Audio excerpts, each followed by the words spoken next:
what are Putin's risks, and and given his risk, what are his strategies? And as far as I see it, there are two main risks Putin has got. I don't think he's actually.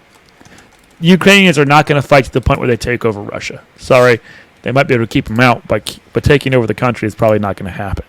So his real risk, I think, are like assassination, or some sort of political unrest unseating him, so that his choices are leave or be assassinated. Every time I see a big giant photo of him sitting at the end of a giant table, we've seen these photos before, right? They're all over the internet. Yeah. It's really funny how far away he is, and I keep thinking, yeah, I'd do that too. I'd avoid those errant briefcases that where the guys came after Hitler with a briefcase. If you haven't seen the movie Valkyrie, go watch it. But that's exactly my thought. I was like, I actually would sit this far away from them too right now, because he promised a very quick end to this war. He promised to roll over them and be done in a few days, and it's not going that way. So I think his risk is assassination or political unrest. Basically, any of these things driving him out. Also, his oligarchs. This is the whole point of attacking the SWIFT network. Really, I think was less about taking out Putin and the everyday Russian, as much as pissing off the oligarchs who have some power because they have a lot of money and a lot of control. They sort of, to a certain degree. We talked about this, remember? We talked about this with the keys to power. 100%. He has to keep the rich people happy. So I think that's the main. Those are his main concerns. And personally, I see only one strategy, and I'll ask you what yours is in a minute. But mine is, I think he has to almost decimate Ukraine. Like, he's already targeting civilians. We're talking full-on war crimes right now.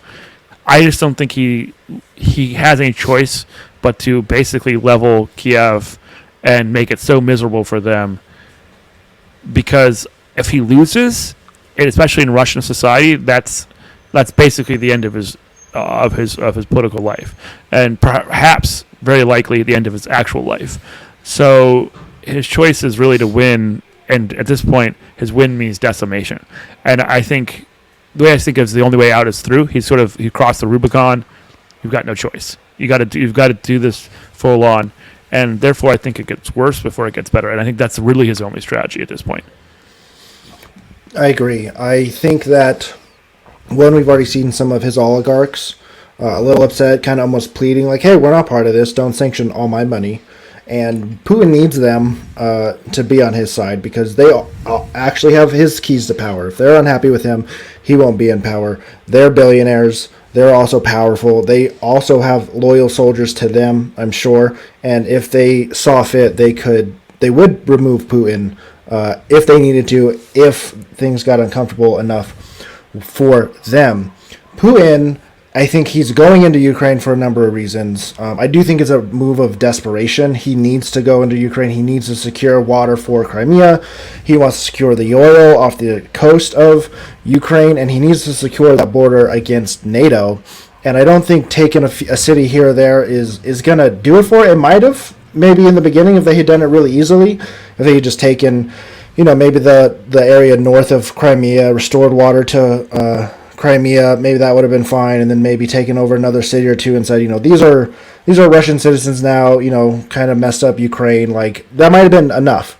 But because of the bloody nose Ukraine has given Putin, if he doesn't just utterly destroy Ukraine, essentially the entire world is going to think he's weak. Russia's going to think he's weak. He has to almost ramp up this horrible state. He wants to ramp up the brutality of what he's going to do in Ukraine to kind of restore his honor now, because it's really the kind of person he is. That's the kind of culture that Russia has. And so if he can't push all the way to that outside Ukrainian border and kind of marry Belarus and Ukraine together, I think he would be removed from power. I think he would probably just disappear. He might be assassinated. They might just quietly remove him. Who knows what would happen? I think he was looking at maybe a 30-year do-or-die type of Russia, right? Because I think oil exports are going to slowly go down, and he made this, and now I think this is it for him. If he either wins or he dies right now. And I think this is the real risk here too, is what happens to a guy who's desperation and he's got keys to the nukes. He gets too desperate. Upside is none of the generals want him to do it, obviously, but whether that'll be enough to stop a crazy man who supposedly has those powers, we do not know. and so there's a lot of unknowns here. We'll get to the end at the end how we prepare for some of this stuff, but nuclear annihilation is definitely on the table. Unfortunately, it's on the table. I don't know what to tell anyone. I don't think it's highly likely, but it's not a 0% outcome here. We were talking about. I think it's more likely he nukes Ukraine. I don't think it's as likely he nukes, for example, us. But I would put more probability in him nuking Ukraine, somewhere in Ukraine. Maybe not necessarily Kiev, but a small town or nuke Chernobyl again. Nuke Chernobyl again. Nuke Chernobyl again. He literally took Chernobyl as one of the few places he actually did manage to get. Congratulations, man. Yeah, good job. Good job. I'm sure the Ukrainians are wildly upset about that one. Yeah, all the soldiers that he was like, all right, our first move, taking Ukraine or taking Chernobyl, and all the soldiers were like, wait, what? What? Now you're gonna camp out. This is where we're set the base. This is where we're setting up the base of operations. So you'll live here 6 months out of the year. Don't worry about it. Not a big deal.